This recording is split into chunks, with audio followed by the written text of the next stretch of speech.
길냥이 중에서 제일 흔하다고요? 아니요. 고등어 태비는 흔한 고양이가 아니라 살아남은 고양이입니다. 고양이 입양을 고민하거나 이미 고양이를 키우고 계신 분들이라면 고등어 코숏이라는 말 한 번쯤 들어보셨을 거예요. 근데 같은 고등어 태비인데 왜 성격이 이렇게 다를까요? 어떤 아이는 먼저 품에 안기고 어떤 아이는 말없이 눈치만 살펴요. 심지어 고등어 태비는 사람을 좋아하는지도 아닌지도 모르겠다는 말도 나오죠. 저도 처음엔 단순한 유전자 차이일 거라 생각했는데 알고 보면 고양이의 생존 본능과 성장 환경이 만들어낸 놀라운 차이였어요. 이번 영상 그 단순한 무늬 차이가 왜 이토록 큰 성격 차이로 이어지는지 그리고 어떤 보호자에게 어떤 고등어 코숏이 잘 맞는지 정확하게 알려드릴게요. 고등어 탭이라는 말은 고등어 무늬라는 뜻이에요. 그 중에서도 흰색 바탕에 검은 줄무늬가 등부터 꼬리까지 이어지는 패턴. 이 조합이 우리에게 가장 흔히 말하는 고등어 탭이고요. 흰색이 없고 검은 무늬만 있는 완전 고등어 탭이도 있어요. 여기에 코리안 숏헤어가 만나면 바로 우리가 아는 고등어 코숏이 되는 거죠. 고등어 무늬의 한국 토종 고양이에요. 코숏 고양이들 중에 고등어 무늬는 왜 이렇게 많을까요? 이유가 있습니다. 고등어 태비 무늬는 자연에서 위장 효과가 뛰어나고 포식자에게 들키기 어렵고 생존 확률이 높았습니다. 그래서 야생에서 길고양이에서 가정묘로 이어지는 과정에서 가장 많이 살아남은 유전자가 된 거예요. 즉, 고등어 태비는 흔해서 남은 고양이가 아니라 강해서 살아남은 고양이에요. 그래서 보호자분들이 제일 궁금해하는 부분이 성격이시죠. 고등어 코숏의 대표적인 성격을 설명드릴게요. 먼저 가장 흔한 흰색 바탕에 고등어 무늬는 혼자만의 시간을 아예 싫어하는 건 아니지만 사람과 함께 있는 걸 분명히 더 좋아하는 편이에요.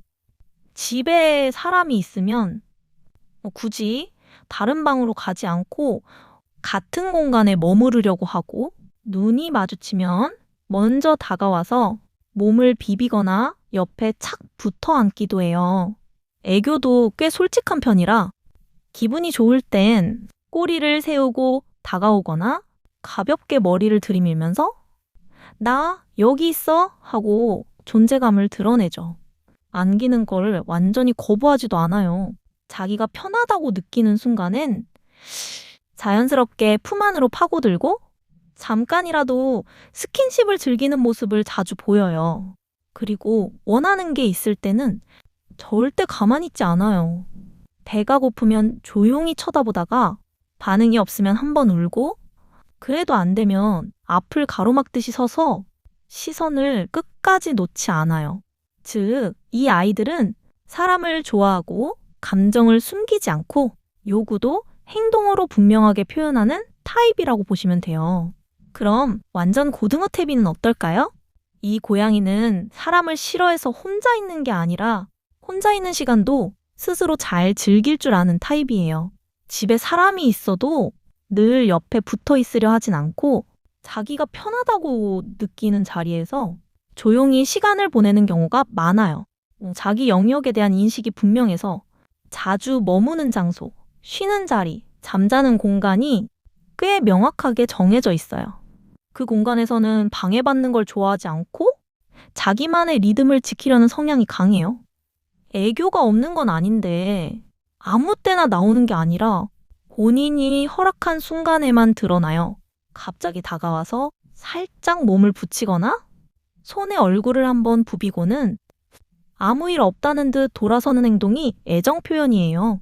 평소에는 집 안을 유심히 관찰하고 보호자의 동선과 기분 변화를 말없이 파악해요.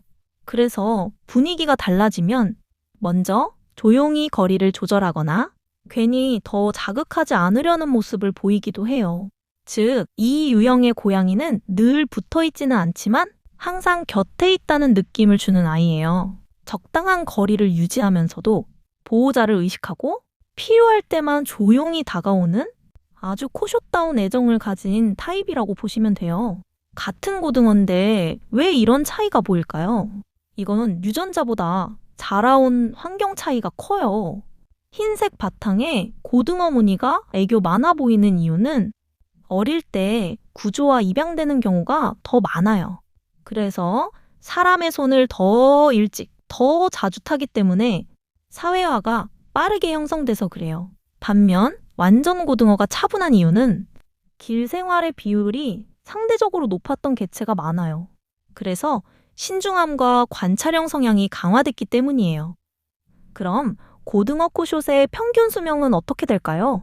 사실 굉장히 건강한 편이에요. 유전병이 적고 면역력이 강해서 평균 수명이 15에서 18년 정도 되고 관리를 잘하면 20년 이상도 가능하다고 해요. 다만 주의할 점도 있어요. 먹성이 좋아서 비만을 조심해야 되고 물을 잘 섭취하지 않아서 요로개 질환도 조심해야 해요.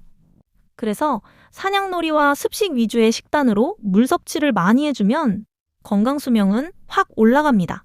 같은 무늬, 다른 성격. 이게 바로 고양이라는 동물의 가장 매력적인 점이죠. 고등어 코숏은 그냥 흔한 고양이가 아니에요. 강에서 살아남았고 사람 곁에 오기까지 수많은 선택과 생존의 역사가 있었어요. 그 결과 어떤 아이는 품에 안기고 어떤 아이는 조용히 옆에 머물지요. 그리고 그 차이는 내가 어떤 고양이와 함께 할 수 있을까?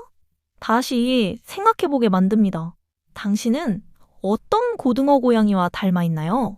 댓글로 여러분의 고양이 성격도 공유해주세요. 고등어 코숏 키우고 계신 분들 다들 공감하실 거예요.